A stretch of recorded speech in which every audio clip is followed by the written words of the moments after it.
Hi, so if you're looking at this video, you've probably joined BSB151 and want a bit of an understanding about how the subject works and why we've set it out the way that we have. So hopefully this short video will give you an overview of kind of how things fit together and why we've structured the course the way that we actually have. Because in some respects it can be a little bit different to the way you might approach many of the units offered here at QUT. So the first thing I want to cover is this idea about how we best learn. Obviously, there needs to be some form of transmission of the material from what we expect you to learn to you. Traditionally, that's been done in a lecture format, in a big amphitheatre where you listen with a lot of your colleagues to what's going on. At its best, the lecturer will probably ask a few questions to make you think, provided you're engaging at the same time. Okay, so that's the way it's traditionally done. What do we know from research about how people actually learn?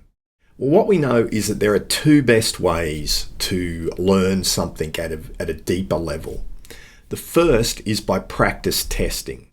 Now, that sounds very dramatic, but all it means is that you have to try and think about what we're talking about. And by actively thinking, you realize what you know and what you don't know. Okay, so this idea of practice testing is also called active recall, and it's a core aspect about what we're trying to do in the way that we structure the course, to move away from this transmission into more active recall when we're actually together. The second thing that's important is distributed practice, or interleaving, it would be another way to put it. What that means is if you try and do all your learning just in kind of one big hit, like a 3-hour lecture, then you tend to remember less. Okay, so the best way to learn is to go over things several times at different time periods, at different spaces, and that embeds the knowledge more. What I've got here is some results from a meta-analysis that looked at all different ways of learning, and you might actually have used some of these. So for instance, you can see self-explanation, which is kind of like you might have heard it called the Feynman method, summarizing or highlighting the text, using mnemonics, rereading stuff. Generally these have low utility in terms of learning. You might think you're working hard, but you tend not to remember too much out of it. Granted, there are some people who don't fit this pattern and who can learn probably just in one read through, but most people can't, right? The best way that we've found through research is through this idea of practice testing and distributed practice. So that's what we're going to concentrate on. So what we can see here is a general pattern for how we try and deliver the material for you to get this distributed practice. Okay. Also, what we've tried to highlight on this slide is where the practice testing actually takes part as part of the process that we've designed. Okay. So the first step that you need to do is to prepare for the week's material. That will be through reading through the slides and watching a vodcast. Now, in many ways, the vodcast replaces a kind of traditional lecture. Why? Most traditional information transfers are fairly static. I mean, I can make it interactive, but I can make it a lot shorter if we reduce that interactivity just to get the transfer down. Okay, so that's why rather than have a 2-hour lecture, we've got about an hour of videos where it's just kind of straight delivery in 10-minute segments, so you can take a break to make sure that you're still concentrating on what's going on. As well as that, we have the perusal system, which we have a separate little presentation on for you to look at, where you can interact with the slides and your colleagues, right? So that's a form of practice testing, and am I really understanding this? Can I explain it to someone else? What questions does it arise? So in the preparation, we do have some practice testing, and it's the first exposure. Well, probably 2 exposures in there, reading the slides and listening to the vodcast. Okay, we have 4 lectures, so that's another exposure. In those lectures, I will tend to be more interactive than downloading information to you. So after the lecture, we've got the main area of contact, and that's the tutorial. So there's actually kind of two steps with the tutorial. The first step is preparing for it, right? So trying to actually do the problems that we're going to do in the tutorial before you get there. Why would you do that? It's a form of practice testing, okay? So it helps you understand whether you know what we're going to do. And it will highlight what you don't know, which will make much better use of your tutorial time. The second thing that occurs is it's a second or even third time to go through the material, right? Because so far you've read the slides, you've watched the vodcast. Now you've prepared for the tutorial. Okay, so now we've got 3 forms of distributed practice. Then we actually get to the tutorial where you do the application. Everything we're doing in the tutorial is centered on the kinds of tasks you're going to be asked to do in the assessment. Okay, whether it's an analysis for an ethical case study or how you'll be expected to answer a problem on the exam. So it's very worthwhile that you attend the tutorials. And again, I really want to emphasize they're focused on the application of the material that you should have been through in preparation for the time together. And they're 2 hours long, so we've got a lot of time. Well, not really a lot of time from my perspective, but a lot of time from your perspective to go through it and make sure you understand the core concepts from each week. Okay. So that again is another form of this distribution of the practice. We're now up to about 4 goes at engaging with the materials if we're following the pattern. And again, yes, it's a form of practice testing because you'll have to recall and work with the material. Finally, after that, you can review the material. Like, that's up to you. I would suggest you review the material at least a day or a couple of days after the tutorial to embed that knowledge.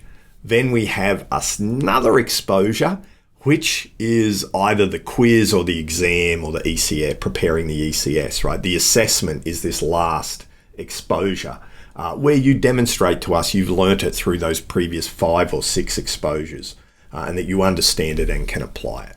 Okay, so that's the general pattern that we're using, right? This is why we do it the way that we do it. It has a lot of practice testing involved and a lot of distributed practice to hopefully help you learn as easily as possible. I'm not going to spend a lot of time on the next couple of slides. I'll leave you to have a look at them. But what it's really saying is that the activities that we're doing feed directly into your assessment pieces.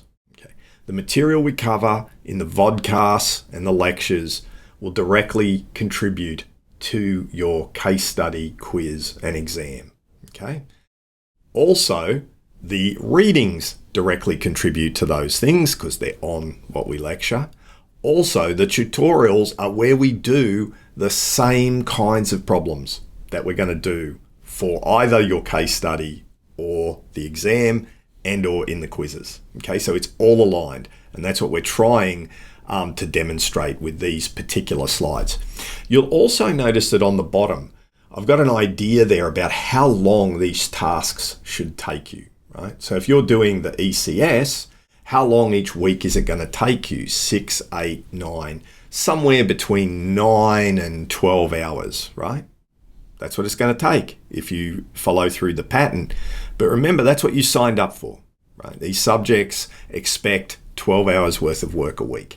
So hopefully this gives you a sense of where you might want to spend that time. And again, this is how we might spend the time if we're actually looking at the quiz and more legal orientated element, which has a lot of emphasis in the exam. Now, as you've been going through some of the materials on the subject, you're probably starting to think, geez, there looks to be like a lot of assessment. Well, like yes and no. Like there's a lot of dates where potentially you can submit something. But realistically, I think that there is a reasonable amount of assessment and workload for a 12-hour subject. So what we've got here is a little chart by week and date, and also you might see over the right-hand side, it actually has the days: Monday, Tuesday, Wednesday, Thursday, Friday, Saturday, Sunday. So this kind of grid tells you when something is due and what face-to-face contact we have on over the semester. Now what you can see is we're pretty free up until week 5. That's when the case study is due. So what we've tried to do is to ensure that all of the assessment for a particular assessment item occurs together and doesn't overlap. So the first thing you've got to do is the case study. So weeks 1 to 4, prepare for the case study. Mainly do that by coming to the tutorials. From week 6 to the end of semester, there's essentially one thing happening every week. Okay, so every 2 weeks, beginning from week 5. So in weeks 5 and 6, you have to review the materials as a reading assessment piece as part of your portfolio. So that reading assessment piece is due on the Friday of week 6. Then on the Monday of week 7, we have a quiz on that material, right? So this is preparing you for the quiz. It's not really extra work. It's work you should be doing anyway, and you're going to get rewarded for it in terms of assessment. Okay, and that's all we do, right, for the rest of the semester. So week 7 and 8, the reading is due on the Friday of week 8, and the quiz is due on the Monday of week 9. Weeks 10 and 11, reading is due on the Friday of week 10. Weeks 9 and 10, the reading is due on the Friday of week 10, and the quiz is due on the Monday of the week 11. Okay, so that's the general pattern. And of course, the exam is sometime in the exam block, and that's worth 50% of the assessment.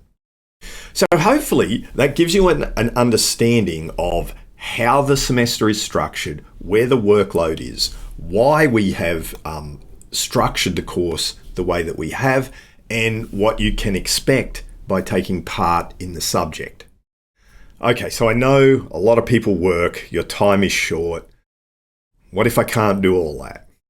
Well, my first point is, should you really have enrolled in a 12-hour subject if you can't do it? Okay, so putting that aside, the first thing I would suggest is that you do all the assessment, do the reading tasks, do the quizzes, get some runs on the board. Why? Practice testing helps you learn. So if you do those things, it's going to help you learn for the exam when it comes time to review. Okay, so my first thing is do the assessment, because part of that assessment is you just being exposed and reading the material and then testing on it. So even if that's all you did, you're going to go a long way to getting through the subject. I think in terms of the materials you want to go through, read the slides on perusal, which is part of the assessment. Look at the vodcasts so that you get across the material, and then look at any readings that might go into depth. They're more supplemental, right? If you understand what's on the slides and what's going on and can apply that, you're going to do very, very well in this subject. The other thing that I'd suggest you really do is do application. So once you've been through the material at least once, make sure you do some application. The easiest thing to do is to attend the tutorial. Ideally prepare for the tutorial, right? I know not everyone is going to, and that makes it a little bit difficult to manage, right? Because we have different levels of knowledge. We can handle that, but come to the tutorial so you know how to apply it and what's going to be expected in the assessment. So that's my order of priority if your time is limited. Okay, well, I hope that that's given you a bit of an understanding of the subject and what you can expect. Remember, if you have any questions, BSB151 inquiries email is the way to go. If it's anything general about admin, try HiQ. But look forward to seeing you in class.